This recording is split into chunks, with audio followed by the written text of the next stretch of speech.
except it went too far and we had Right. a You stock had the market Great crash. Depression. Right. Yeah. So, I mean, I'm hoping if history, I mean, I want things to go back somewhat to what they were because we all liked it. We liked being in groups. We liked, Yeah. going to our concerts and going to our ball games, and we liked hanging out with people. And I like getting hugs from people I haven't seen in a long time. And I don't know if anybody's going to hug ever again. I hope so. Right. you know, I don't know. I'm hoping, but I can't predict the future. But I do think I've always thought, maybe as far as our business goes, or my business, pre-inspections may become more of a thing. I don't know. I don't know because I do think if you can make the inherent problem with inspections the way they are normally is that people have a financial negotiation, right, where there's a compromise. One person comes up, one person goes down, and they're just barely hanging in there. And so one person feels like they're letting it go for a steal, and the other person feels like they're paying too much.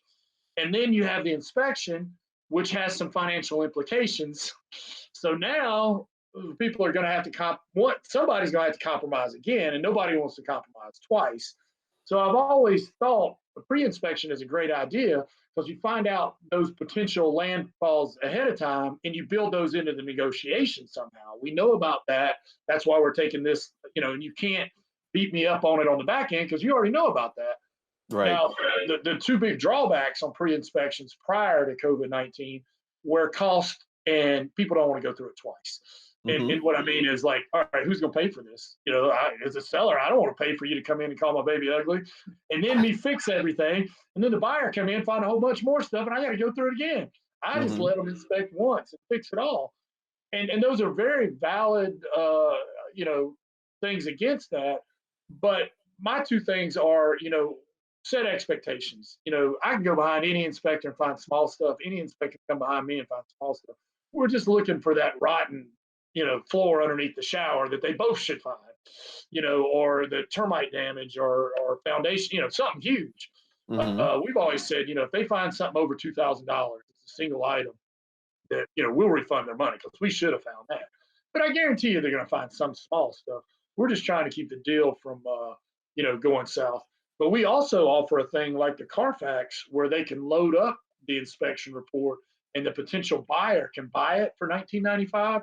And then that money goes back to the seller to offset it. I've always That's a good thought that idea. was a great idea, but kind of like this, it was a great idea, but it just didn't take off. Um, but I don't know, maybe now with the new playing field that we've all found ourselves on, it might. I don't know. I Well, wish I I could got to find tell it. you, after driving by um, Lowe's yesterday and seeing the line of people that were standing outside to go into the store, Right. and realizing, like, I went to a property, I saw something that is an easy, like, okay, let me go ahead and just take care of this for the seller on a vacant house real quick. Like, I just needed like a screw, that was it. But I'm not going to go stand in line for 45 Yeah. minutes to wait in line, and then potentially somebody there gets me sick, right? So seeing as that there is now a lead time to just even get materials to fix thing, not let alone finding somebody, if you did find something serious, the lead time now to find somebody to come in and do this work, I would assume, is probably a little bit longer, because there will be some folks going, yeah, I'm not comfortable coming in your house, or maybe I'm already really busy. Um, that there would almost give you like, if there was ever a stronger argument for a pre-inspection, that's it. Yeah. Because if our normal transaction timeline is 4 to 6 weeks, and you come in week 2.5, and now I've got to order a part that takes me forever to get because I can't get it reasonably. Now my Right. transaction is delayed, and the way the things are going right now, I was talking with a lender the other day, and the lender was saying that 2 days before closing, he found out that the buyer was going to lose his job. So if you go through this process of um, delaying things over something simple like a part that could be a deal killer for a Right. buyer. You know, pre-inspecting and knowing what the problems are up front, you can address it at your price, which usually is cheaper than what the buyer wants because you can Right. shop it around. Right. And you know, eventually the market will open up more where we can come in and see things. And and you know, it's to everyone's benefit. So the $500 or whatever, at least it takes care of those issues. And it, if you have somebody that's having to buy virtually, it would give them assurance that, like your Carfax, it Right. gives them assurance of this is what I'm getting. It's, you know, there's no issues here, or whatever issues you're here, at least they're addressable and it's not like a concern. So I think that's a good idea. Yeah. Or at least, if I could read the Carfax or the inspection report on the house, I feel a little more comfortable with putting some due diligence out there or something, or a little bit more comfortable, where, you know what I'm saying? Because Sure. I can put that due diligence out there and put a down payment on a car. Then I get it inspected, like, holy cow, it's a train wreck, Exactly.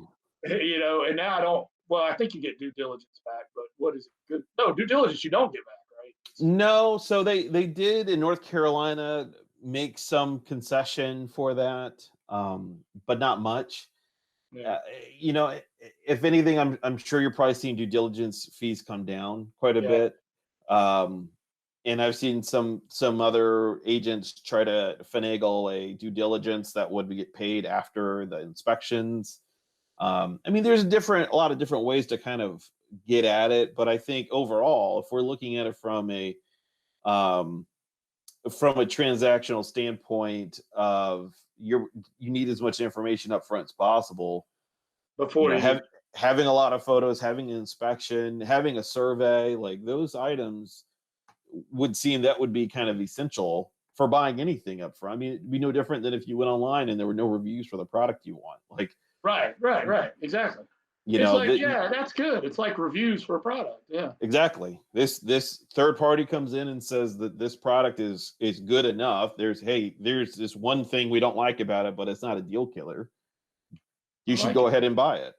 I hadn't thought about that. That's good, Jonathan. There you I'm, go. I'm gonna steal that, but I'm gonna give you credit for There you, it. well, if you want to send as much money my way as possible, It's like reading reviews on a product. I hadn't thought about uh, that, but that's yeah, true. I mean, Very true. I think that's kind of the what we're looking at right now is that because I don't see that we're going to go back. Hopefully I'm wrong, but I think it's going to be some time before people feel comfortable again.